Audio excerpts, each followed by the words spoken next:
I just wanted to send you a really quick video to kind of get you geared up for Milestone 2.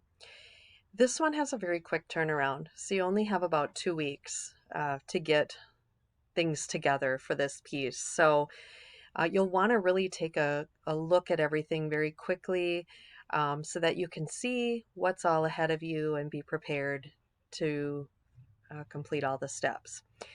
So first, you're really going to need to meet with your mentor for this milestone. If you look at the first assignment for it, it has a few different parts to it. So I'm just going to kind of walk you through the parts. The signature form, it looks very similar to the one that you just completed, but if you notice at the bottom, it has the mentor's name and credentials and the mentor's signature. The mentor is going to be the person who's kind of your site point person.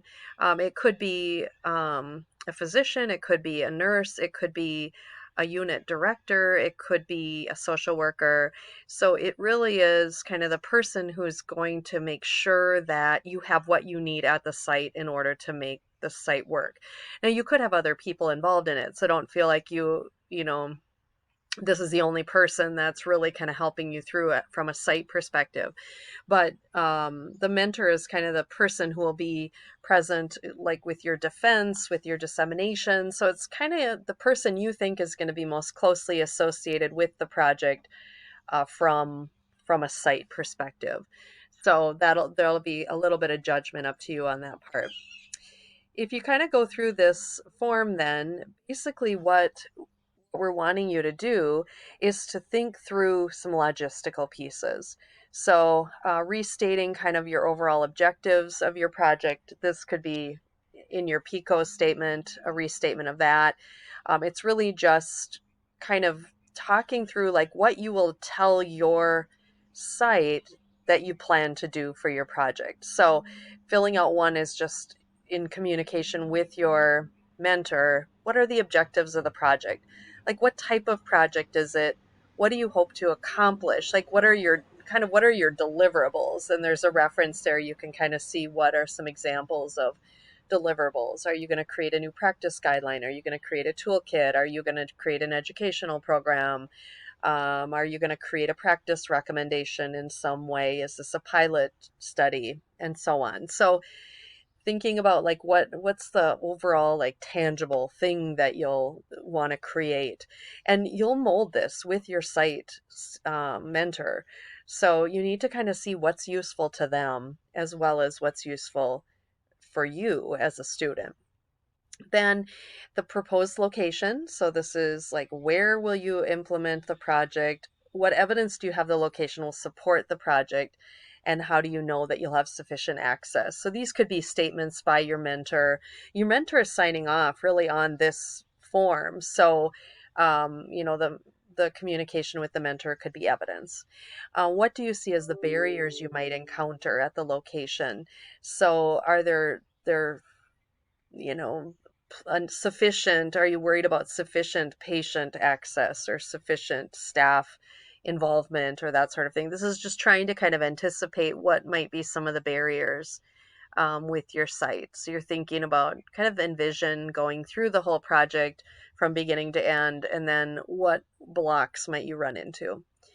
Who will serve as your mentor and your mentor's qualifications. So you can just list their name at this point, and then I want you to copy and paste their resume to the next page, which indicates, that they're really qualified. I mean, in a resume, you have employment. It'll show that they're currently employed at the location, which is, it seems simple, but that's basically kind of what we're looking for.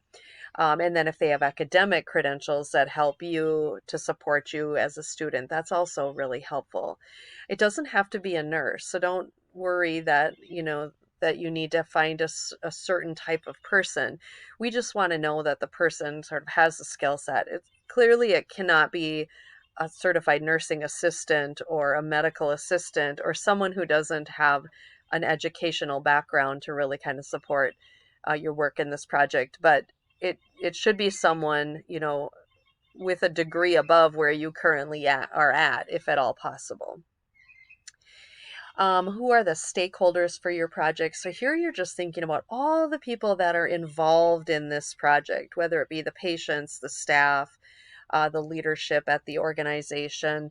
You're just thinking really broadly. If it's a community-based project, these are even more important. Who in the community is going to be involved and in what capacity? So think this through and talk it over with your mentor.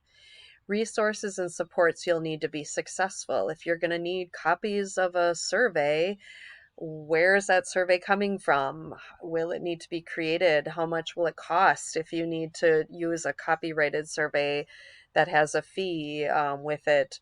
So this is just trying to think money wise, and other resources and supports you'll need to be successful. And the best way to disseminate your findings, talk about this with your mentor. Do they expect that you do a unit presentation? Do they expect that you somehow share this information with those that are involved in it? So make sure you list that. And then also to think about other ways that you would like to disseminate your findings. These things are all very fluid, so don't feel like whatever you write down is going to be absolutely what you're held to the entire time. um, but think it through kind of how you might want to disseminate the project and get some affirmation. Next section is to copy. I have a CV here, curriculum vitae. That's sort of an academic term, but most of your mentors will have a resume. So just putting that in. They may have a curriculum vitae. Google it if you don't know what it is to see if you need to see an example. You can certainly ask, but it's basically their resume. So just paste it there. And then this will be a little complicated, but I do want you to talk this through with your mentor. So the fall is the first part of implementation technically. And in that is when we're kind of seeing the final approvals, with the exception of Denise, sorry, Denise, of your IRB and your site approvals will be in the early fall. But then what will you do after that? And this is going to depend on your project. So you can see some examples, finalizing your project design, preparing your stakeholders, meeting with your mentor, orientation to your facility, determining your data sources if you need them, access to the electronic health record if that's a part of your project. So this is just a potential list of things that might be tasks that you're going to need to accomplish in a timeline. So for most of you, you'll start the implementation in the fall, but then the second part of your implementation is actually a year later. So if you look ahead to the curriculum plan, it'll show you when the kind of part two, the project DNP project part two and DNP project part three, and that's when you're really doing this implementation. So look ahead to that and think about it. You can be working on the project outside of the course time. So if there's a time sensitive nature to your project and you're going to actually be working on it in the spring, even though you don't necessarily have credits tied to it, that's perfectly acceptable. So that's why this timeline is important, to sort of give your mentor and your advisor some idea about when you're going to be working on parts of this project and when you hope to have certain pieces of it completed. So talk this through with your mentor, think it through, use the list below, but perhaps it doesn't apply to you. You'll have to kind of work on it as it's appropriate. And there's a couple more possibilities. So when you're all done, you'll have, sorry to scroll and make you dizzy, but you'll have this part signed off with this piece, all these questions answered, whether it's brief or more longer answers, and your mentor has approved these answers, copy and paste of their CV, and a discussion and a sketch of your timeline. Again, a fluid and flexible timeline. But just try to give some ideas about when you might start and when you might complete. You could do a start date March, or start date October. You don't have to give the exact precise date. But don't just say fall or spring, because that is too vague. So try to at least give a month if you can't nail it down any closer. And that's how that part looks. This one also has a timeline with it. So You'll want to keep track of the time that you're spending talking with your mentor and preparing this element of project. So let me know if you have questions, but hopefully this helps get you going.